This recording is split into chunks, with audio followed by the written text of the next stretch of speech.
Bonjour Jean-Sébastien, Bonjour Laurent. c'est la une de l'équipe, ça fait la une de beaucoup de journaux, Ouais. on en parle à la télé, dans les radios, on se prépare à Moscou pour un tirage au sort. C'est du foot et c'est de la Coupe du Monde. Eh ben ouais, c'est le jour J pour l'équipe de France de football. Les Bleus qui vont savoir cet après-midi qui seront leurs adversaires au premier tour de la Coupe du Monde en Russie en 2018. Donc le tirage au sort, il a lieu cet après-midi à Moscou, au Kremlin, excusez du peu. La France, Laurent, est tête de série. Alors, on va découvrir ensemble les images de la répétition, de la cérémonie qui aura lieu donc cet après-midi.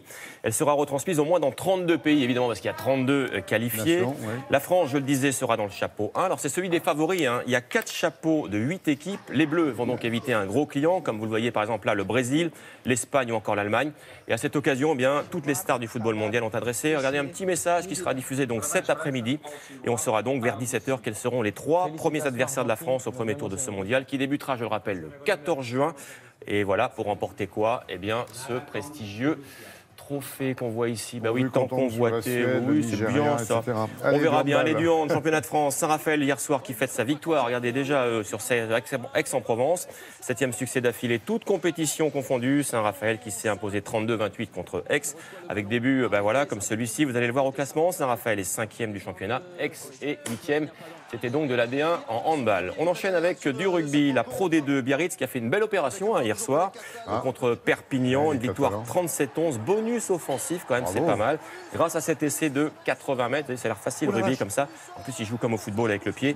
À l'arrivée, c'est Hamdaoui qui aplatit, Biarritz qui vise la remontée en top 14, qui est ce matin 3e de la Pro D2, Perpignan 8e. Peut-être remonter Biarritz. Oui, bah, c'est tout le bien qu'on peut leur souhaiter. J'ai vu des images de biathlon hier déjà, ça continue là, En j'imagine. tout cas, c'est le début de la saison pour Martin Fourcade. Alors ça va être un long hiver, une longue saison qui va l'emmener jusqu'en JO en Corée du Sud. Ce sera à Pyeongchang en février prochain. Vous savez, c'est lui qui sera porte-drapeau. Oui. En attendant, il a débuté sa saison hier soir. gondole. On va le voir exactement en Suède avec la première course individuelle de la saison.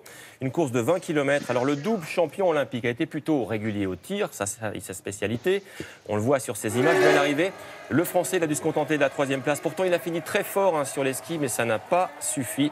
Il a même été devancé par un autre Français, ça c'est rare. Il s'appelle Quentin Fillon-Maillet, 2e hier soir, 2 Français sur le C'est podium. la première fois depuis longtemps. Exactement, donc ça c'est bien. Le vainqueur, c'est lui, le Norvégien Bo d'Impérial, donc en Suède hier soir. L'actualité ce matin, je sais que vous allez rigoler, c'est de la Formule 1, parce que vous savez que j'aime bien la F1, voilà.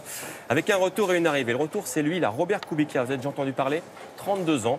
Il avait été grièvement blessé au bras gauche il y a 6 ans, mais hier il a piloté une Williams pour la première fois. Et figurez-vous qu'il devrait signer un contrat avec Williams dans les prochaines heures pour 2018. Grand retour donc de Kubica. Il va retrouver ce jeune homme-là de 20 ans. Il s'appelle Charles Leclerc. Lui, c'est un monégasque, donc il est un petit peu français, on va dire. Charles Leclerc. Voilà, donc Après la NX30. il a de quoi tenir. D'accord. Il va rejoindre Ocon, Grosjean et Gasly. Ça va parler français sur la grille de départ l'an prochain. Ça, c'est plutôt sympa. Allez, direction le Pérou maintenant avec la première étape du Marathon des Sables dans ce pays d'Amérique du Sud. D'habitude, le Marathon des Sables, c'est dans le Sahara. C'est plutôt le Sahara, Voilà, mais donc, la situation fait que... On a changé de situation comme le géographique. Paris-Dakar. Première étape, 300 coureurs, 250 km, donc avec des décors somptueux, vous le voyez. Principale difficulté pour les coureurs, Laurent, la chaleur du désert péruvien qui n'a rien envié à celle du Sahara. Je précise qu'ils sont en autosuffisance quand même, ça veut dire qu'ils n'ont pas de ravitaillement. Chaque coureur emmène effectivement sa nourriture dans son sac et c'est très très dur. Ils ont droit à 10 litres d'eau par jour, c'est extrêmement éprouvant. Et donc ça a débuté hier. On a le vertige là. Je vais vous faire prendre de l'altitude. Alors, il n'y a pas de trophée, il n'y a pas de médaille, là, mais c'est un véritable exploit. En tout cas, c'est une première. Vous connaissez le wingsuit? Oui. Vous avez vu ce que c'était le wingsuit? Ouais. Alors, je vais vous emmener en Suisse. Regardez, ça se passe à 4150 mètres d'altitude. Ces deux garçons-là, ils sont français. Ils s'appellent Fred Fugain et Vincent Refait. Ils font partie des meilleurs wingsuiters du monde. C'est-à-dire, vous voyez, ces sauts, voilà, comme ça, dans les airs avec ces ailes volantes. Le truc, c'est qu'eux, ils ont osé faire quelque chose que personne n'avait jamais fait avant, extrêmement risqué.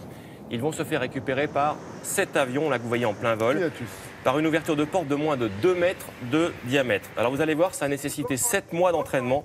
L'avion vole à 130 km/h, il ne faut pas se louper.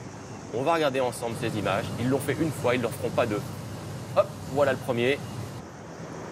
Hop, voilà le deuxième. Ça passe ric-rac, franchement, c'est extrêmement dangereux. Du coup, dans l'avion, immense explosion de joie. Parce qu'ils l'ont dit, ils ne le referont pas. Je vous l'ai dit, moi, c'est extrêmement dangereux. Et c'est pour ça qu'on vous le montre pour la deuxième fois dans la semaine. Pourquoi? Merci Jean-Seb, parce qu'on l'a déjà montré.